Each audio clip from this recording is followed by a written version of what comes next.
Tom, can I ask you a personal question? You know, it's not often that we like to get really personal on this show. We like to keep it very surface level. Don't give too much about our like personal lives and our stuff about our private lives, private feelings. But I'm feeling very open today, Joe. You're such a good friend of mine. I'm feeling vulnerable, and I'm safe in that vulnerability. So yes, you can ask me a personal question. Go ahead. Okay. Why is thinking about Trump talking about Nen better than any movie? Because movies, as far as I know, none of them have that. In it. Yeah. It's because you get to say like, folks, and then you get to say like Hatsu, and then like your brain just sort of like lights up. Folks, we're looking at enhancing very strongly. We're holding a shovel. We're looking at that shovel very strongly with our gyo. That shovel has aura on it, folks. Someone came up to me and said, Sir, you could never dig through this with a shovel. And then I used my Hatsu and the shovel. Folks, a beautiful hole. This hole, one of the best ever. He came up to me crying, this big man crying. He said, Sir, I've never seen such a hole. I've been digging holes for 100 years. I'm in charge of the holes. This is the best hole. Your Hatsu is incredible. And the thing is, like, as you're saying this, you also have to imagine an entire crowd of red-faced, cheeky humans who are all from like Appleton, Wisconsin, just losing their mind, just hooting and hollering with like bloodlust when he's like, "We don't like emitters, folks." Folks, you can't trust specialists. Don't follow the rules. We all follow the rules. We love following the rules, but they break the rules. Oh, they break the rules. Everyone loves them. They say, don't punish the specialists when they break the rules. Don't punish the specialists. They break the rules. I don't know about that, folks. I mean, we follow the rules. I follow all the rules with my Nan. I like when he says, "I don't know about that, folks," after anything. It's so, like, it's a concrete statement. I feel comfortable talking about him because he's extensively, like, not going to probably be president in January. But, like, I wouldn't bet money on it at this point. Yeah. But he just says it after windmills. You could just be like, the spirit bomb. We don't know how that works, folks. You're spending people's energy. It's not yours. I don't know. I mean, now that he's died, like we all know that he died. Now that he's dead, it's like I think it's now safe to say out loud what we all knew the whole time, which is that Trump is objectively the funniest U.S. president and one of the funniest people who was ever born. It sucks, and you know why it sucks? He's one of those funny people, and this is, I think, what makes him so infuriating. He doesn't give a shit that he's funny, man.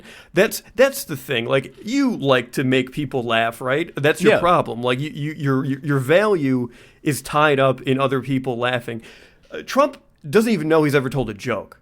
Yeah, like my dumbass who wants to be funny. Like, part of that is like I spend a lot of my time like thinking about humor and like how to be funny and like working on it, and like because of that I've gotten better as time has gone on. As you say, Donald Trump doesn't think he's ever told a joke. He does it on pure animal instinct. It's just the talent is he's like the dog who plays basketball. He just happened to be born that way. I looked at a clip when he mentioned Mike Bloomberg, and then after he said his name, he crouched behind the podium as if he were 3 feet tall. And time has passed now. She was pretty funny, man. I don't know what to say. And you take that, and you cross it with the funniest thing of all time, which is something that we fall back on a lot on this show, which is just stating anime facts out loud. Oh, yeah. You combine the two. Holy shit. It also applies to video game terms. Like if you just say like, I need a double jump. Like if you just say shit plainly. Folks, these Mexicans are going to double jump over the wall. You need to make the wall 3 jumps high. That's it. Like it's just there's no more humor in like the comic book guy style nerd, where it's like, actually, how do you get out of the dungeon without the itchy and scratchy key or whatever that joke is? That joke doesn't work anymore because the funniest thing now is to just being like, here's everything I've tried in the dungeon. Here's my bulleted list. Like, I'm worried I might have too much fire resistance at the moment. I don't know if that applies, but can you help me? Like, that's the funniest thing you can do.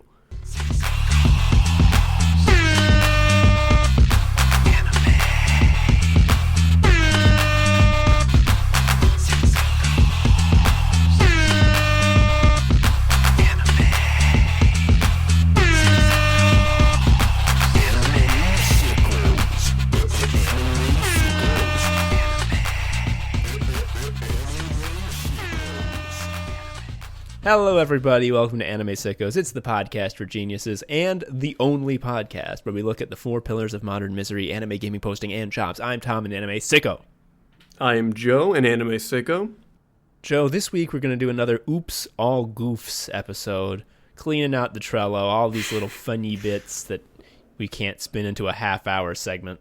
Yeah, so it's basically a bunch of debris that's clogging up our ability to function, that we got to flush this out. Yeah, there are so many of these little brain demons that just like we think them up and they're just like, hey, I'm in here forever now. You got to exercise me. And this is the only way we know how.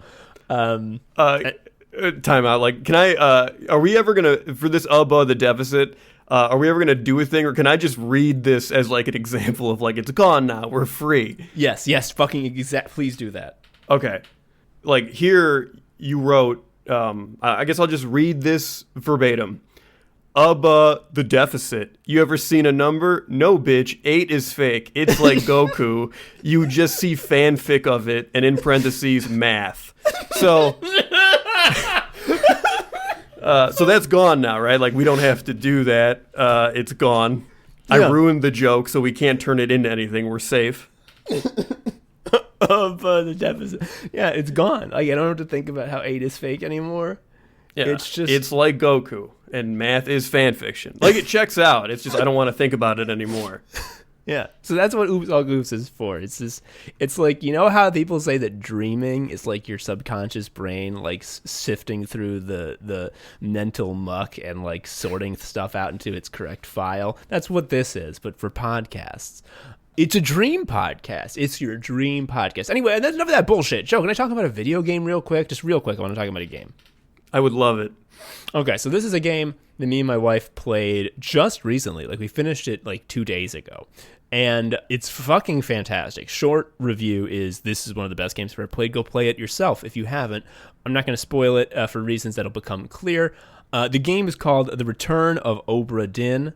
It's by the guy who made Papers, Please. You know about that game.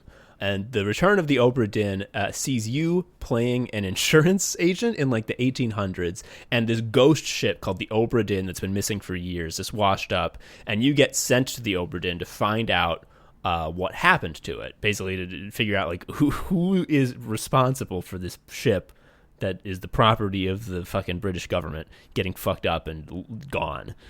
And it's basically just a huge puzzle box mystery game where you have to figure out the fate of every single one of the 60 passengers who is on the boat. And all you have is like the manifest of all the passengers. You have their names, their nationalities, and their jobs on the ship. You have a big picture that is like very much drawn by hand of everyone on the ship. So it's not perfect. You just have to use your judgment.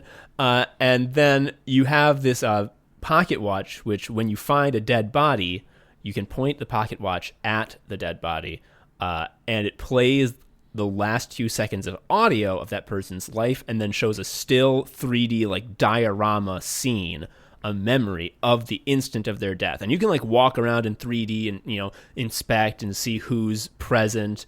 But it is one specific moment. You can't touch anything. You can't do anything in the memory. You just have to look at it, and with the information you have, just deduce what it is that happened. And man, it's such a well-constructed puzzle, so smart. And the story is told in such an interesting way. You know, obviously it's told through these tiny snippets, but the snippets are all out of chronological order. And at first it's very confusing, but as you put together, you know, the fates of the different people on the ship and put names to the faces, the story clicks together in a way that's really satisfying and really interesting. That's not what I want to talk about, though. What's left then? So I'm not gonna spoil the story. I will say that like a lot of weird and crazy shit happens, and a lot of the time people are talking to and responding to that, and I'm with them on that. What I want to talk about is that the magical stopwatch you get that lets you see through time at people's deaths. That stopwatch in the fiction of the game, like, this is undeniable. It is given to you by the ship's surgeon of the Obra Dinn, and also he had it on him during the events of the game, and it.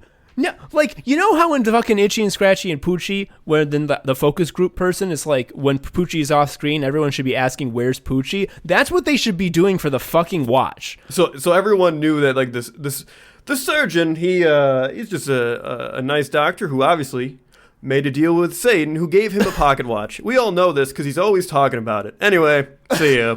Like, if I was on the fucking boat, and everyone was like, damn, I can't believe 10 guys died because insert thing that happened here. I can't believe all my friends died from that strange occurrence.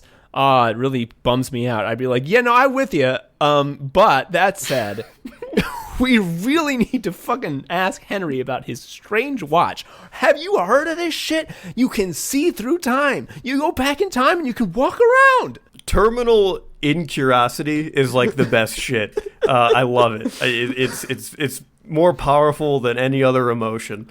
Like, fucking Return of the Obra Dinn is an incredible game with an incredible story, but like, man, I'm not a plot hole guy. I'm not one about nitpicking, but man, it is such a huge plot hole that watch is not the only thing they talk about. Because, oh my God. Right. Also, you're a guy, you do the insurance report and you like go home. I'm sorry. You've just become God. You have a magic omnipotence watch now. No one comes and takes it from you. You still have it. You still fucking have. That's such like a Hank Hill thing, though. It's like, I guess magic's real. So as you like walk around the boat, you've come across corpses that are like obviously left kind of where they died. Yes, that's correct. So like, if I was on a boat with the magic watch that you mentioned, and everyone did die, like, I would assume everyone would have died in a big pile trying to grab that watch. Because like, I want that watch. If things are going bad, like, okay, I haven't played it yet, but obviously shit went south. And there's a guy with the magic watch. I'm going to be telling everyone about this fucking thing. And be like, look, we can just bum rush the surgeon and become unto God. Like, what are we waiting for?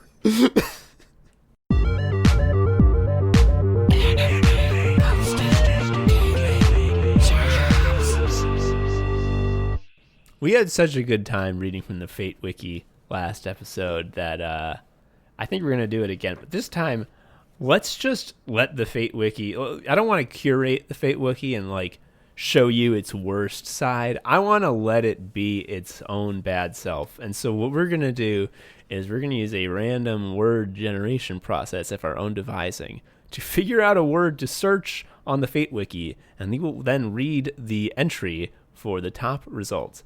The way that we're going to do this is I have a random number generator to determine what page of a certain book Joe should open to. Joe, what book have we chosen for this purpose? So I have behind me the collected journal of Allen Ginsberg between 1954 and 1958. So there's probably a lot of letters about his asshole in this. Yeah, that sounds about right. So what we're going to do is I'm going to generate number between 1 and 460, because that's how many pages are in the book. So I have hit 38. Can you open to page 38 of the book? Yes. And would you further, now I am generating a random number between 1 and 10, would you read the fifth word on that page? Language. Language. Ooh, this could have some meat on this bone. I'm putting it into the Type Moon wiki. Type Moon is, for whatever reason, the name of the Fate universe. Let's spin that wheel. Okay. So the first of the results is Satsuki Kurogiri. Let's look at that.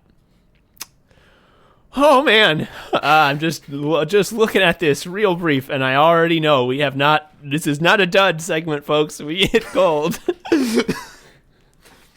Joe, Satsuki Kurogiri is the antagonist of the 6th chapter of Kara no Kyukai, quote, Oblivion recording. He is nicknamed the Book of False Gods, Master of Babel, Unified Language Master, and God-Word Mayday. He is also referred to as the Magus, who is closest to magic. It is implied that Satsuki Kurogiri is not his real name. Oh my god. No, oh man, that is a forever title now. The mage who is closest to magic. That is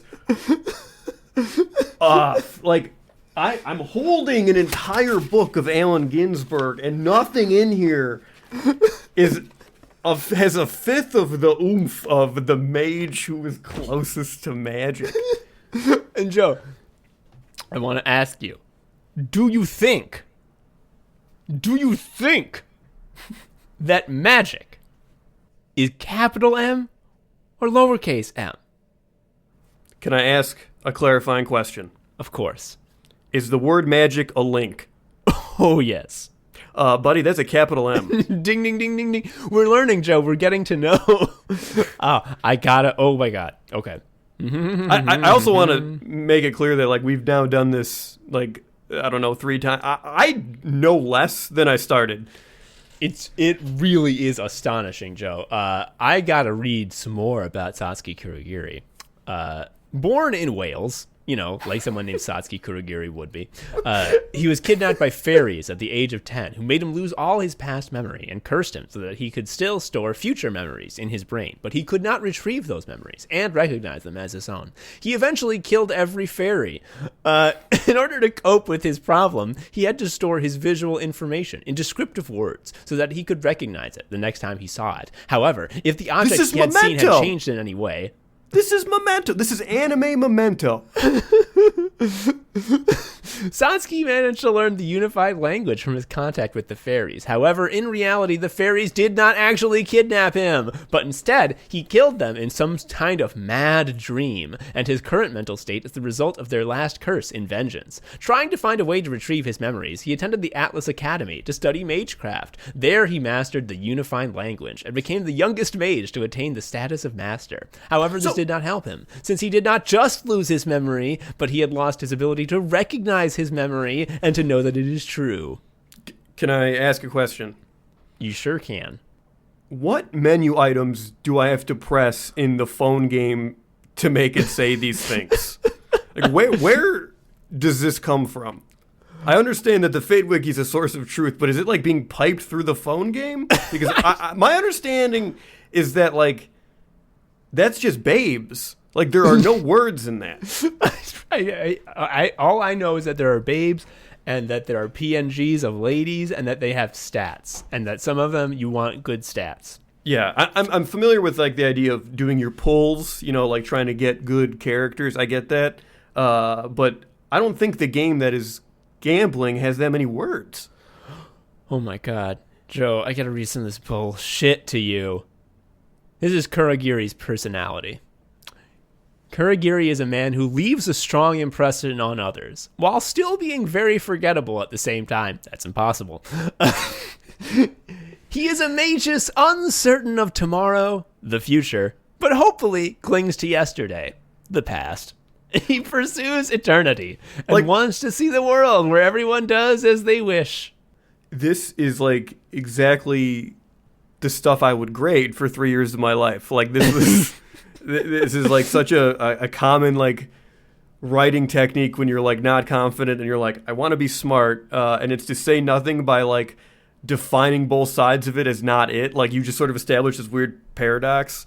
It doesn't mean anything, and it whips because it's about anime.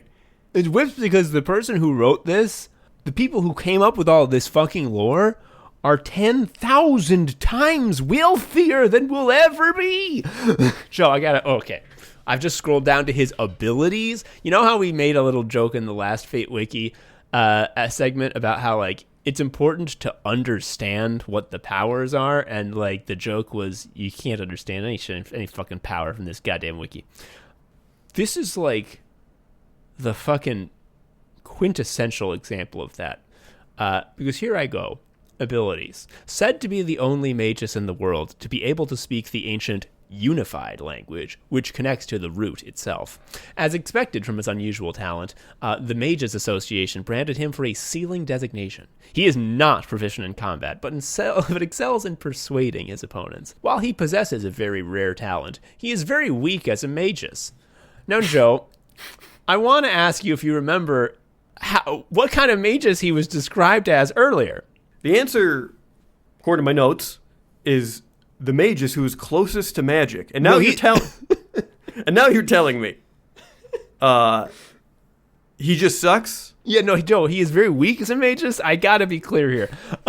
His ability, the unified language, is the language of ancient Babylonia, a time when no other languages existed and no distinction was made between the speeches of humans, creatures, and living and non-living things. The truth spoken before humans became scattered across the world can directly draw from the records, memories, and phenomena recorded in the swirl of the root. It is spoken directly to the soul, resonating with the root, allowing it to act as a powerful form of telepathy and hypnotism. The receivers must obey the speaker, known as a master of Babel, unquestioningly, as a human rejecting the words of the unified language would be the same as rejecting their own existence. Now, Joe, far be it from me to criticize someone else's writing. I actually do it all the time. What am I fucking talking about? You love it. You get, like, all wiggly. Now, if I were fucking writing this, I'd be like, abilities. Satsuki Kurogiri can use magic words to compel people to obey him. Period. If I wanted to say some lore shit, I'd start a new paragraph and put it there. So I'm unclear. Is he weak or not? Is, like... Sicko mode, sicko mode, sicko mode. Sicko mode, sicko mode, sicko mode. Sicko mode, sicko mode, sicko mode. Sicko mode, sicko mode, sicko mode. Tom, you told me earlier, in confidence, because this is still a secret project of yours, that you found out a way to make a computer generate anime for you. Yes, it is a secret project of mine that is still in progress, which is to say, I found some YouTube videos that I like now and told you about them. What I'm talking about is, just to be clear, you're right, like, it is that. It's anime fights, like really excellent anime fights with cool visuals and fun choreography that have been like procedurally generated, like just randomly. And how that's done is someone has modded From Software games like Dark Souls and Sekiro and Bloodborne so that they can have two bosses in the same area and no player. And they just have the camera, like, free swinging. And they let the two bosses fucking fight and see who wins. Tom, I just realized something. What? These bosses have forms, don't they? Like, they got phases, dude. Oh, shit. They got Oh, and would you believe? Would you believe that there are some bosses whose first phase is quite weak? Ooh, so weak they're gonna get thrown around, hit like a piñata, just thrown around like a babe. And would you further believe that when they hit 33% health, they go Super Saiyan like to the maximum, and the difference in their combat efficacy increases like tenfold, and then they end up winning? Also, aren't some of these bosses like truly massive? I mean, some of them, yes. Like, if we're talking Bloodborne, I watched The Orphan of Cause versus Ram the Vacuous Spider, which was incredibly animated. It was good as hell. You're saying word jazz. I'm happy for you. Ram is this huge, giant grub that spawns little spider helpers. And The Orphan of Cause is like a gross slug man who's like about 10 feet tall. So these are big motherfuckers. But the one that I watched today...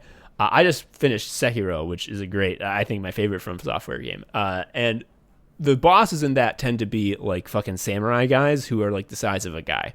And There was the video that I watched today that was the Great Shinobi Owl, who is your adopted father, who's this big, burly fucking ninja man, versus Ishin the Sword Saint, who was the final boss of the game, who was like the strongest fighter ever in his prime.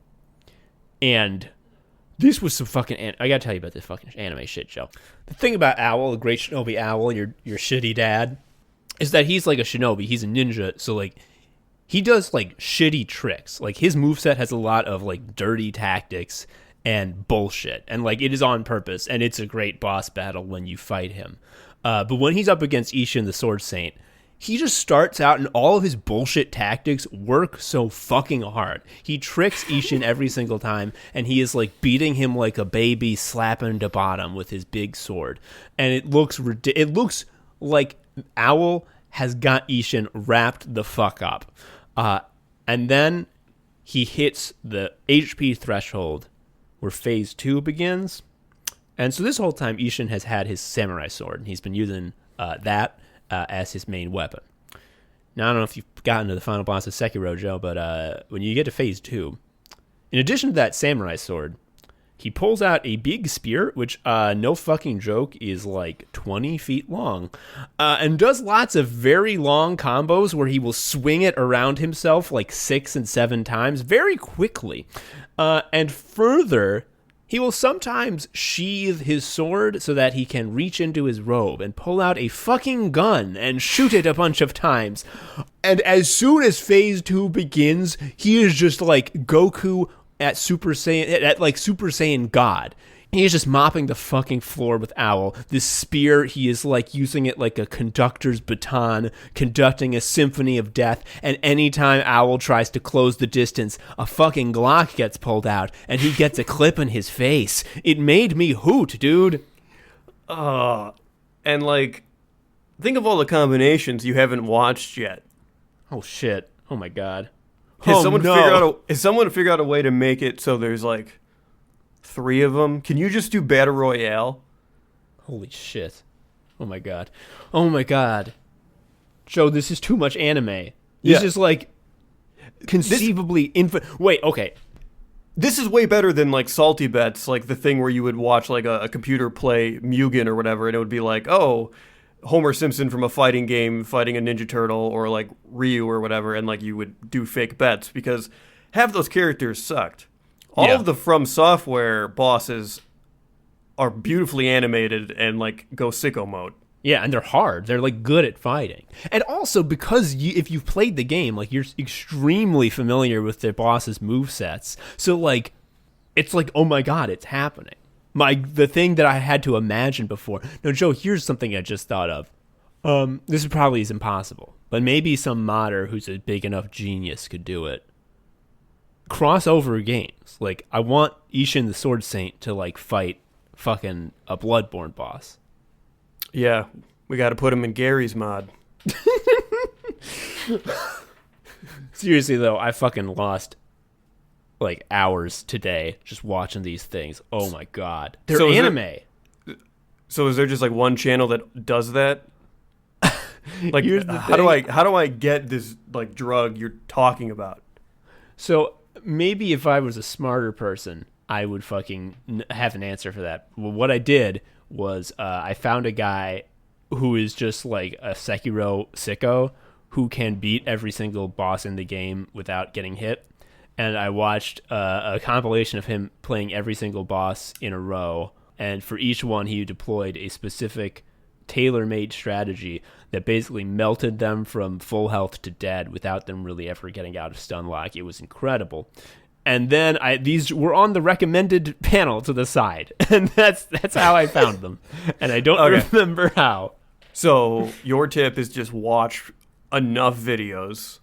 Yeah. Until... It's in this. Okay, yeah, that's fine. The algorithm just has to be like, this is a little wiggly piggy who only likes dumb anime shit. And then they'll be like, I guess they'd like this. And yeah, like, dude, yeah. I'd get an Alexa in my home listening to everything I say if it was like, hey. Someone did figure out how to make Ishin fight the Orphan of Cause. Yeah, there's no amount of privacy I value more than that. We're the anime sickos, and we're here to say anime is bad in a war crimes way. We'd like to do just a brief Rona Chicago update, how things are going in Chicago, the capital of the Midwest. What's happening is everybody's dying, and our mayor loves doing skits. Yeah, she does little skits about Rona and about how she's doing the best job at it, and everyone loves her. She loves doing sketches. So, like, the dumbest sketches. And they're bad. They're not good sketches. We love doing sketches, but ours are fun. Yeah, hers are awful. No one says fuck. No one plays like an FBI agent who knocks on her door and is like, hello, I'm sorry, but your friend Joe died from getting his dick snucked. Yeah, like, I would vote. I would be, like, knocking on doors for that. We're going to run for mayor on the platform of we will be mayor and our skits will be better. Her most recent famous skit was one where she is pretending to be asleep on the sofa and is like having a bad dream and is like, no.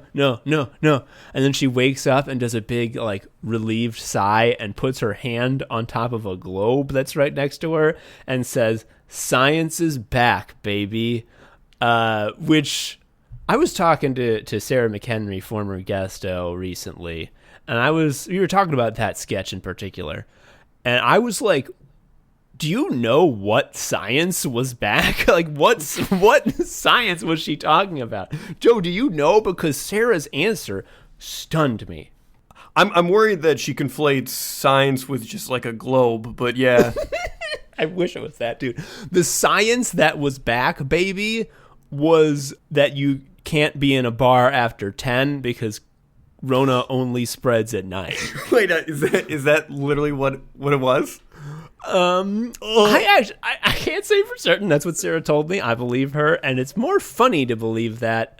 Also, knowing what I know of Lori, it's so fucking reasonable that would be what it is. I think a lot of people are well attuned to like their weird COVID legalities in their personal lives, but the Chicago situation is like mind-blowingly stupid because she keeps insisting that the bars have to stay open, but like all the young people are getting COVID because they're walking in groups to the bars she won't close. Yeah. It's like, why don't you close the bars? There's no evidence that people in bars spread COVID. And it's like, but didn't you just say that small gatherings were the leading vector of COVID spread in Chicago? And she's like, yeah, but that's like, you can't gather in a bar. Like that's, and then she's like, actually, you know what? Mea culpa, science is back, baby. Everyone has to live in a bar. Science is back, baby. At 10 p.m., then it becomes a gathering. Before that, it's fine, and you're actually immune from all disease. Jesus Christ. The thing that really irks me about this, other than the pile of bodies, I guess, is that Lori's approach to COVID is that she hates it because it makes her look bad. And shame on everyone who doesn't see how hard her job is. Like that's the messaging that's basically been there since day one. Yeah, that's not us like reading between the lines and like psychoanalyzing like what the hidden meaning behind what she's saying. She's pretty much said that like how like, don't you know who I am? Like, you can't, COVID can't be bad because I'm the mayor. Yeah, it's first of all, I looked at the numbers. There's actually no good mayors. There's never been a good mayor, and certainly not one now. Yeah. At least Rom never wanted you to like him. You know, that is true. Like, I think he got like horny from like everyone telling him like, please die when you go into Whole Foods. The other thing that Rom never did, and Rom sucks, and this is why when like Rom is now out of office, I feel like it was a monkey paw situation because now he's back in the big leagues, baby, for everybody. But like Rom always had people yelling outside his house protesting him, and he always had like one cop there on duty. Lori like turned her entire block into a fortress. Yeah, it's fucking insane, dude. She is Whew. Like, do you remember when she did that skit a while ago with the census cowboy, where she's like, the census cowboy is going to round up people who don't fill out the census, and a guy came out with a horse, and everyone was like, oh my God, a census cowboy. And then it's like, wait, so like, the census cowboy doesn't come around if you fill out the census? Well, then I definitely don't want to fill out the census. They want to meet the census cowboy. But then also, like, a week later, the census cowboy was like, fuck the cops, Black Lives Matter, fuck the cops. Yeah, there's a video of him. Cops. There's a video of him like riding his horse in just a neighborhood, and someone's like, "Are you police?" And he's like, "No, fuck the cops." Yeah, and then Lori was like, "I hate the census cowboy. The census cowboy sucks shit. Science is back, baby. Science is back." Yeah, that's Chicago. So the sketch where the cowboy like obviously disrespected her, that was a pretty good bit. I like that. That was fun. I gotta ask Joe, which do you think is the more plausible scenario? Everyone on her staff is like, Lori, stop making skits, but she's like, no, I love skits. My skits are good. People love them. Or there's like a chief of staff who's just like, Lori, I just have so many ideas for skits, and you're the performer who brings them to life like none other. I really see it as like these are filmed by a staff of people who are joylessly watching everything, like just a group of people who haven't laughed at a joke ever, and just watching her sit on a couch and say science is back, and they're like, we got it in one. It's done. That's in the can. Never been horny. Never been horny. Don't tell the paper that I ever got horny. I don't know where else to put this. So in, I believe, like 2013 or 14, I signed up for a social network that was only for doctors. Was there any vetting?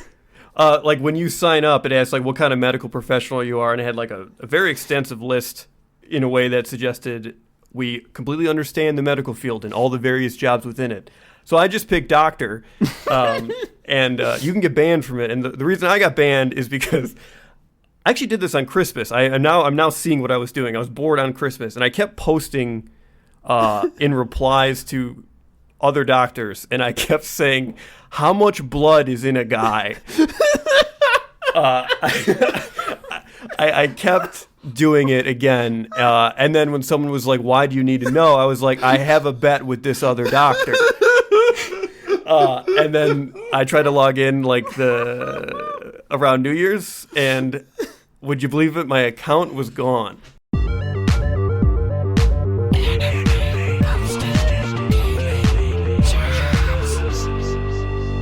Joe, you recently, famously, the most famous thing that's ever happened was that we had Casey Green, noted internet hero and cartoon man. He's not a cartoon, he makes cartoons, on the show. And you were really proud of yourself because you just dropped a gem from your notebook that was getting my dick snucked. That made him laugh, a hearty guffaw. Made you feel good. It was the best thing that's ever happened. It's like I heard laughter for the first time. So I gotta ask you, Joe. Do you have any more special gems hidden in this notebook? Can you drop me with some gems? I want to like start with the preface that like notebook implies like organization. Like what I have is like a physical collection of pages that I like have to write shit into because otherwise they stay in my head. So yes, I have some things, but it's also like my daily stuff. So it's not like all of it's good. But if you would just give me these are little 60-page mini notebooks. They're called Traveler's Journal. So would you give me a number between 1 and 60? 52. Hey man, keep up the work. Your dick looks really normal today. Yeah. I also have like remnants of things that I can't like turn into something like good. Like what?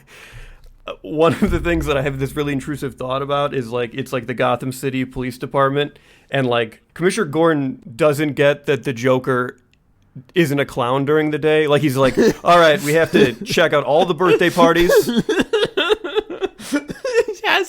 He has how does he pay rent? He has to have a job. Well, he looks like a clown. Yeah. Someone would notice if a clown weren't at the store. Yeah. Like he's calling everyone in and he's like, it's 4th of July, boys. There's going to be a lot of backyard barbecues. This is our time. We're going to do a big sweep. And no one can get through to him that it's like, no, he's just... Like, they don't realize where in the fucking thought process the error was, and they think it's, further along than it is. Like, no, the root is poisoned. Okay, Joe, I got a new page for you to open up to. It's 22. You got a gem on 22. Yeah. A guy who doesn't like calling his wife's parents in-laws because he thinks it's incest. This is so dumb, dude. Yeah, I these are things I have to just... I don't even send these to you because, they just have to go away. All right, one more. I'm going to generate a final number between 1 and 60. And it's 51. Oh, back to the 50s. Fuck. The Dark Souls of jacking off is what I have written on the paper. It is, that's what that is. What you got to do? You got to take the Dark Souls of jacking off and mod it so that there's 2 hogs and they fight each other to see which one gets jacked off first. Yeah, and they have phases. Yeah, they both start off in wiggly phase. This sucks. I'm pissed. Sicko mode, sicko mode, sicko mode. Sicko mode, sicko mode, sicko mode. Sicko mode, sicko mode, sicko mode. Sicko mode, sicko mode, sicko mode.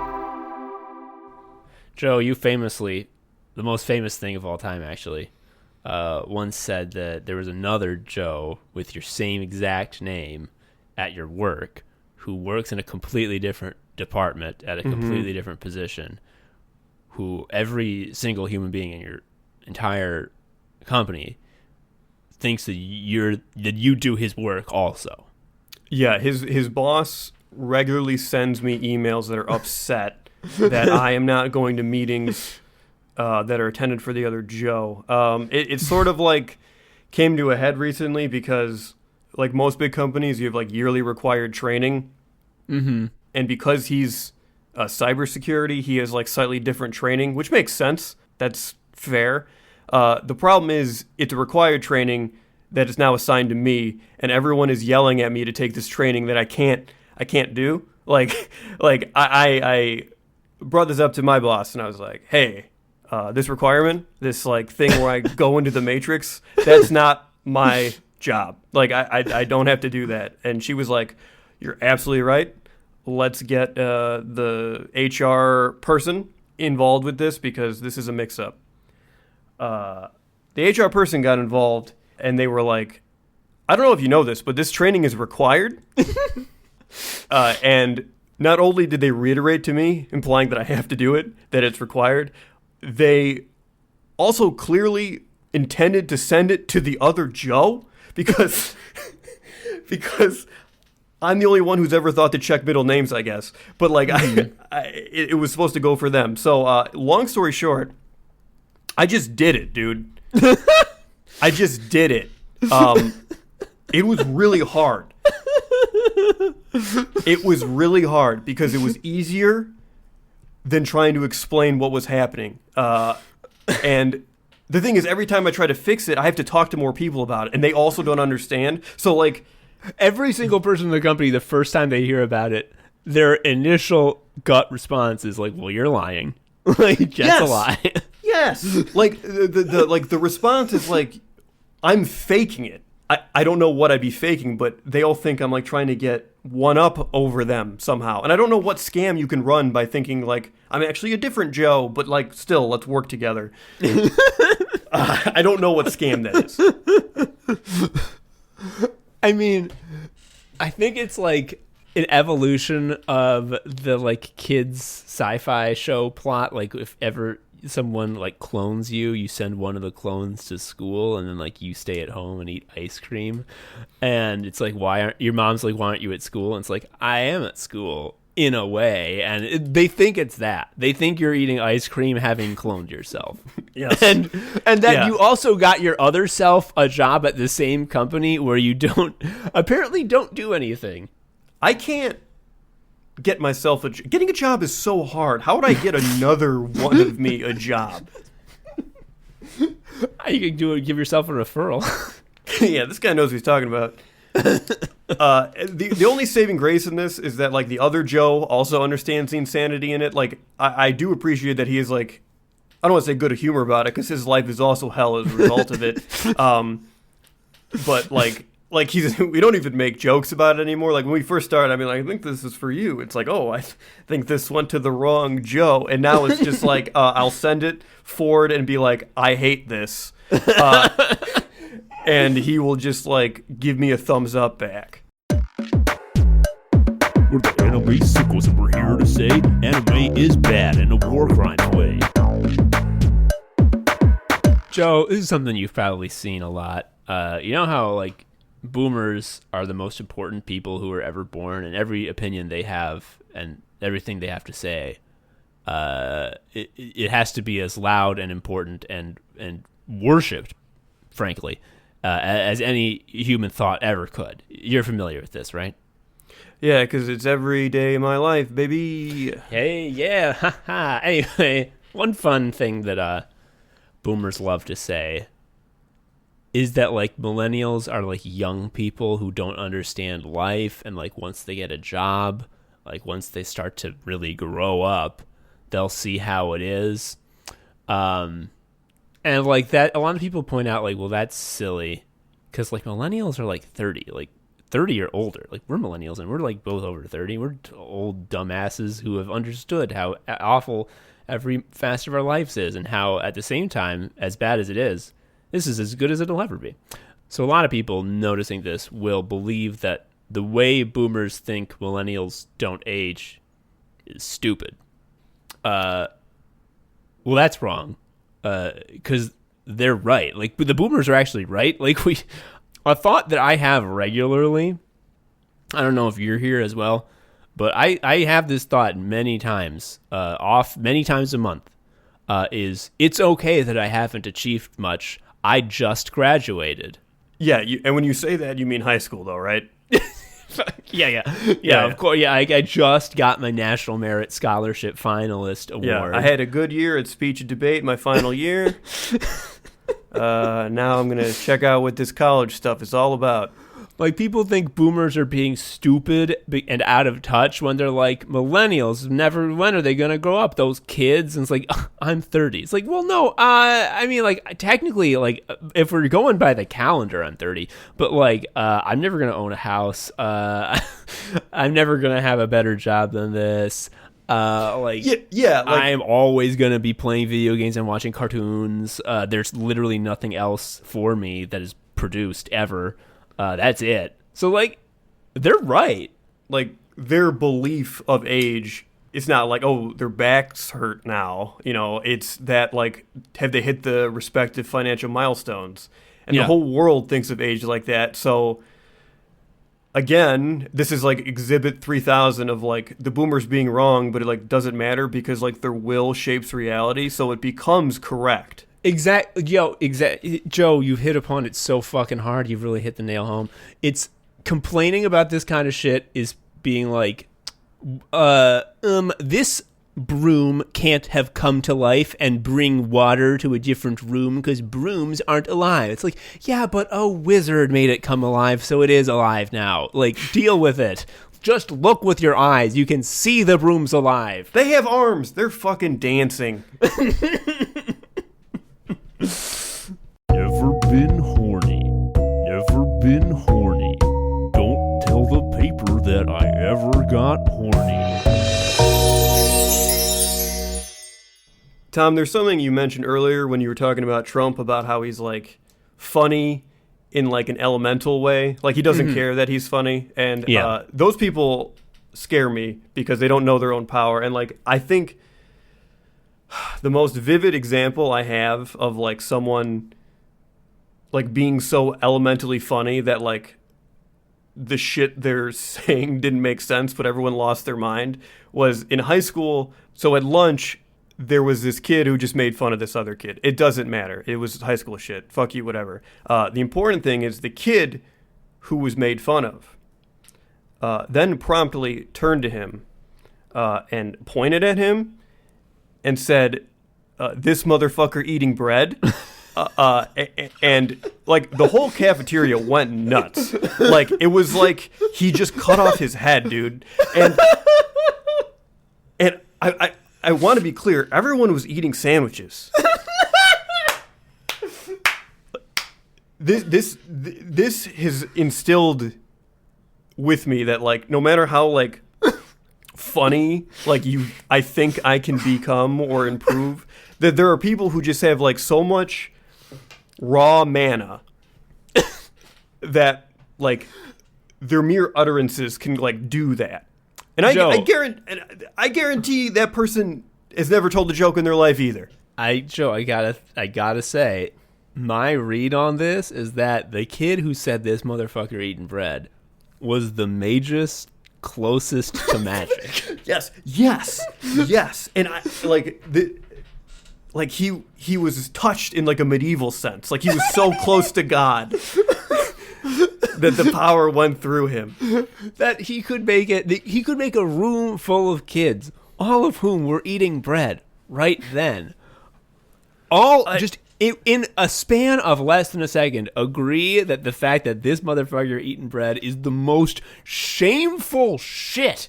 There's like only one instance of media that I think ever captured this phenomenon, and it's like there's a 30 Rock episode, and I don't remember the episode, but the context is like they don't have any actors, and Tracy Jordan's like, I'll go find people, it's easy. And he like literally just gets in his car, and he's like, hey, funny people, and everyone's like just like doing insane shit. Like there's like a lady eating pizza and rapping, and like he's like, yeah, that's what I'm talking about. And like that's actually like those people have more power than like a comedian. Like it's raw, untapped insanity.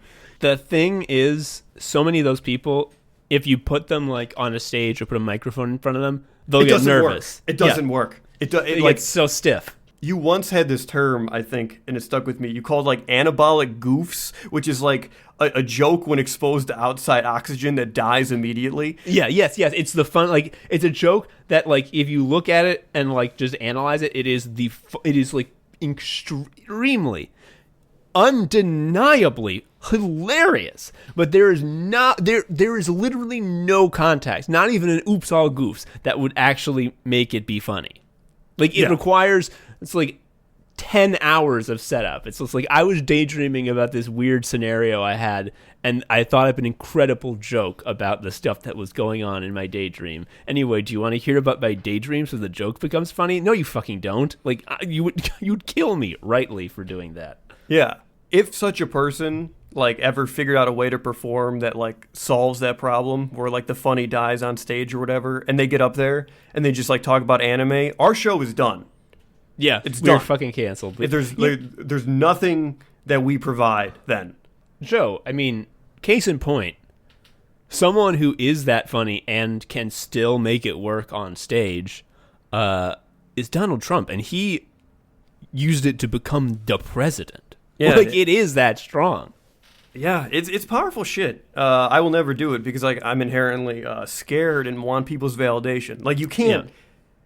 There's no training arc that leads you to that mentality. You either are born a Saiyan or not. Yeah, you can't open a Trello card and write like this motherfucker eating bread. All right, now what project will this fit into? No, it has to just like come out of your mouth like straight from your brainstem. Like you don't even know what you said until you hear it yourself.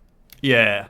Brainstem laughter is also something that's powerful. Have you had this experience where it's like you can laugh at a well-constructed joke, but then there's like the type of laughter that I call brainstem laughter, which is like this sort of like primal, like insane laughter that like you can imagine like a caveman like shrieking at a shadow that's funny, like that type of laughter. And I think the two people that do it for the most for me are Eric Andre, like doing most things, and then fucking Conor O'Malley.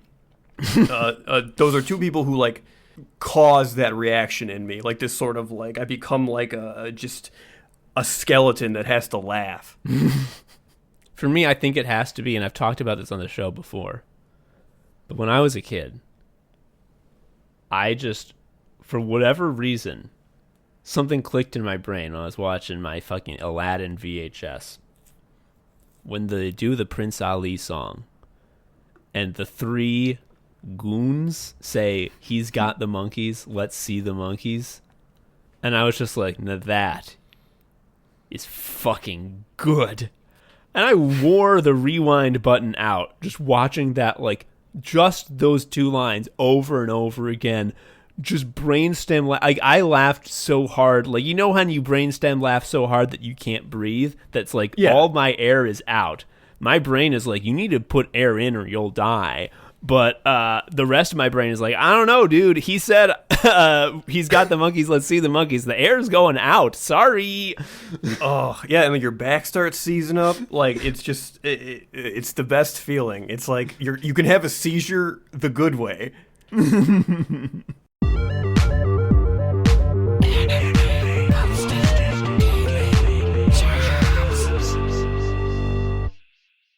We've been creative people for a long time. We've put things out into the world, and one thing that we've had to contend with is that often you don't get the positive reaction that you'd like. Sometimes the work you put out's a big dud. Sometimes people actively don't find it funny, and that hurts. But that's not even the worst thing that can happen.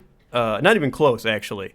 If what you described was like a knife, what I'm about to tell you is when you get cut in half by a katana and you don't know you're dead yet. And you say like a haughty, confident line to the samurai who's rushed to the behind you to the effect of like, you didn't cut me.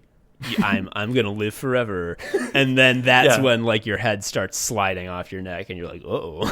Yeah, right before you die, you say, I will always be in one piece. And the other thing that cuts more than anything is if someone says, after you put something out there, I didn't understand it, but it sounds like you were having fun.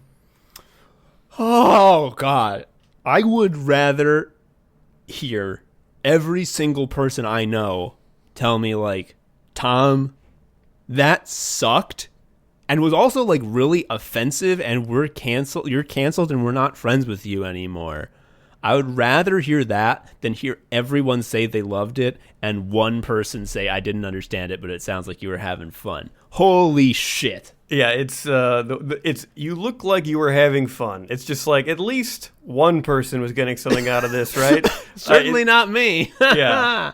Oh man, it's the worst. And you're almost guaranteed to experience it if ever someone finds out you do stuff at work. Like, if you have a work relationship and they find out, like, oh, like, I do a show or whatever, that is where that statement, like, gets a power boost. Because it's like some guy at work who doesn't really know about you. He's like, oh, you do funny stuff? Okay. Yeah, I didn't really follow. It seemed like you're having fun. Anyway, I'll see you later. It's murderous. Joe, you didn't see it, listener, because this is audio, but, like, as Joe was talking about work, like, I just started instinctively shaking my head no. It's fucking terrible. Like, if you're fucking performing, the one thing you want more than anything is for the people watching to have fun. You having fun is irrelevant. Having fun. In fact, I performed a lot. I've never had fun. Like, I've never had. From the age of, I don't know, probably about 20 to 30, my brain didn't experience joy. So, like, I don't care that I'm having fun. I want you to have fun. So my wife had told her parents at one point about this show because, you know, it's something I spend like half my time working on. So, like, obviously it would come up. I understand that it had to come up at some point. I'm not complaining that it came up, but they were like, we'll check an episode out. And I was like, please do not do that. Oh, when it's from the jump, it's framed as they're doing you a favor. You know you're fucked. Joe, would you believe that these people who, you know, they've lived outside of the U.S. their whole lives, so they've had jobs that are very different from the jobs that we talk about, who never watched anime and who don't play video games and who don't post. Would you believe that they didn't really find a lot to latch onto in Anime Sickos? I would have preferred if they had just been like, Tom, that show sucks shit, not funny. And I'd be like, you know what? Yeah. But they said, we didn't get it, but sounds like he was having fun. And then I died. Mm-hmm. So specifically you, not me. One of you was having fun. I don't think they know. I think they put it on for 2 seconds. We're like, what the fuck is he talking about? Didn't realize there was a second guy. Thought I was talking to myself. Wait. Podcasts are just talking? Fuck this. They're great people. I love them. But they murdered me, and I'm dead now. And Joe, you have to point the pocket watch at me and discover that they did it.